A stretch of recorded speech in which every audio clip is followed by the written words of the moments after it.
Hi everyone, how are you? Hope you're doing well. Today I wanted to talk about, it's kind of a follow-up video to the last one I did. It's to the end of the week now.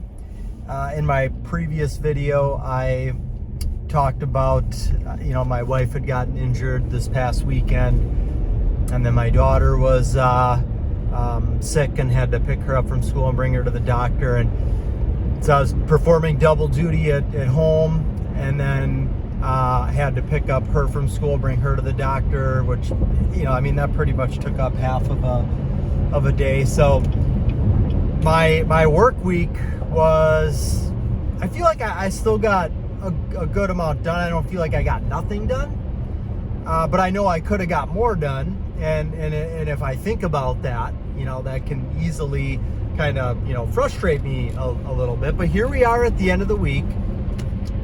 For the most part, I have tried to be, or I've always tried to be a good servant to Casey, my wife, my kids, doing everything cheerfully with a smile on my face. I'm genuinely happy about it, not faking that or trying to do that.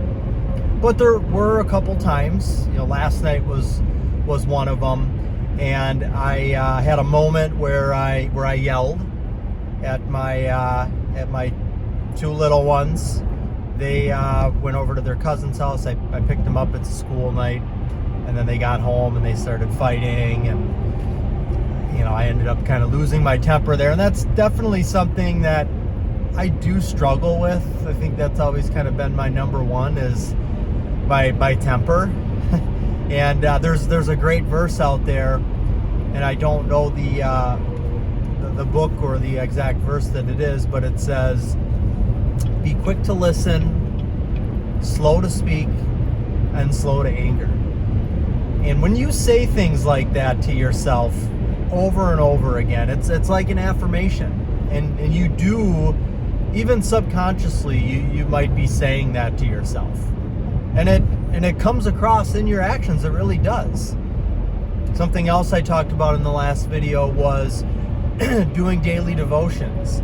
And I'll get verses like the one I just talked about that pop up from time to time. So yesterday, I didn't do a daily devotion. Now, I do a daily devotion almost every single day.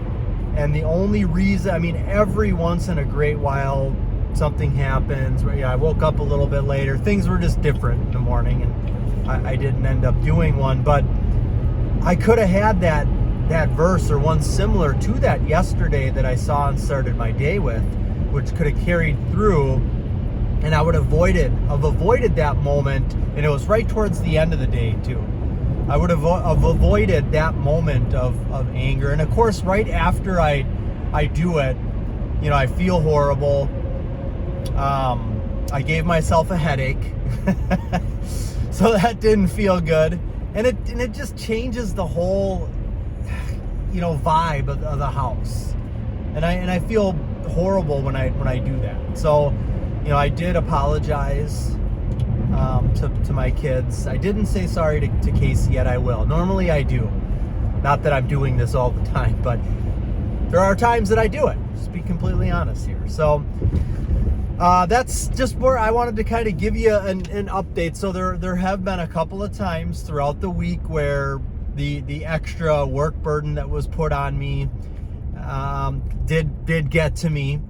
And one thing I told Casey too is just because in times way back in my history, there would be times where I would get angry and I would yell, or something would happen. I couldn't find something, and I would let it destroy my whole day, and I couldn't get out of that funk of not being happy. Like, something would happen in the morning, and I just, no matter what, I just couldn't get that negativity out of me. I just couldn't get Satan off of my back. Is really what it comes down to.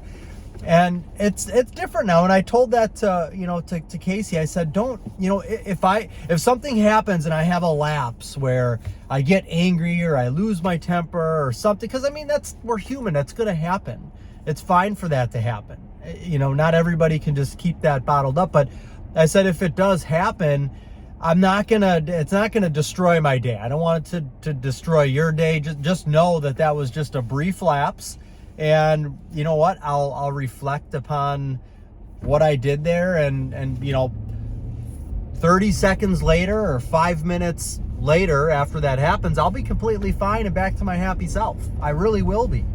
So that's something too I want to kind of convey, is it doesn't if something happens, it doesn't mean that it needs to, you have to dwell on that all day. I mean, I know it's easy to do that. It really is easier to just hold on to that, and it's some type of chemical reaction in the brain is really what it feels like. It's almost like you're drugged. You get mad, you get angry, and it's almost like there's a drug that's injected into you to where it's hard to break out of that. But once you do, if you make an attempt to break out of that, and you can do that by saying, an affirmation or reading a verse or some type of encouragement.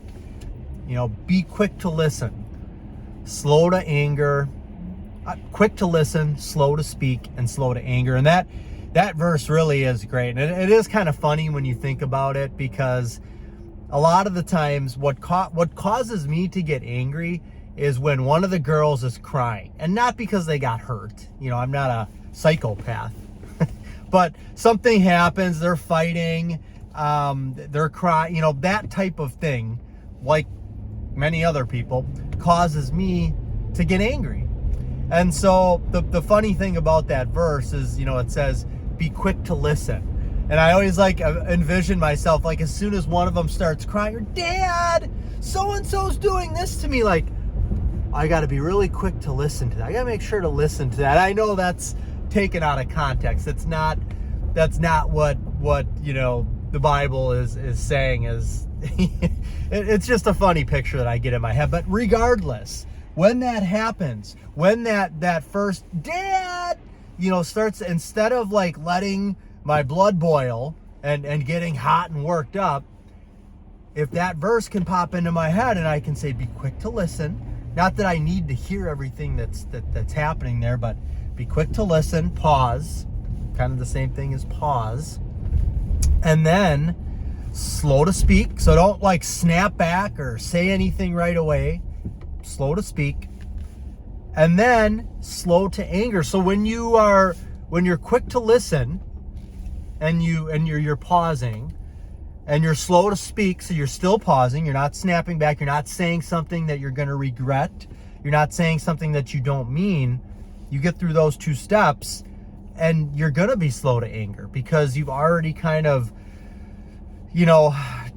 discombobulated a little bit. I don't think that's the right word for this, but you know what I mean. You kind of let that anger dissipate a little bit, and it helps. It definitely helps. So I just kind of wanted to give an update on where I'm at. Casey is good now. She was off crutches yesterday. She's actually kind of walking around today. So we're very grateful. We did a lot of praying. We're very grateful that it wasn't anything that she needed to go in and get surgery for. We know it's the meniscus. She's had knee issues before, but thank God it wasn't a tear where, now she's off of her feet for months and months and months. So thank you, God, that it wasn't that, because I was having a hard enough time just getting through the week. So, and I could change, if I needed to go longer than that, I could do that. I could change my mindset, but it just, it's not easy, especially when kids are in school. And the other thing that kind of went into it is the kids were sick last week. So there were days, and I alluded to that in the video, there were days the week before that they were sick, and Casey was working. So I also had to pull double duty on those days. So it's been 2 weeks where I haven't had my normal work routine, and that can easily mess with somebody. So that's what I wanted to talk about in this one here. I hope these words struck a chord with you, and you can maybe use them in your life. If you don't subscribe, please do so, and click the little bell for notifications so you can get notified of more videos like this. Thank you for your time, and God bless.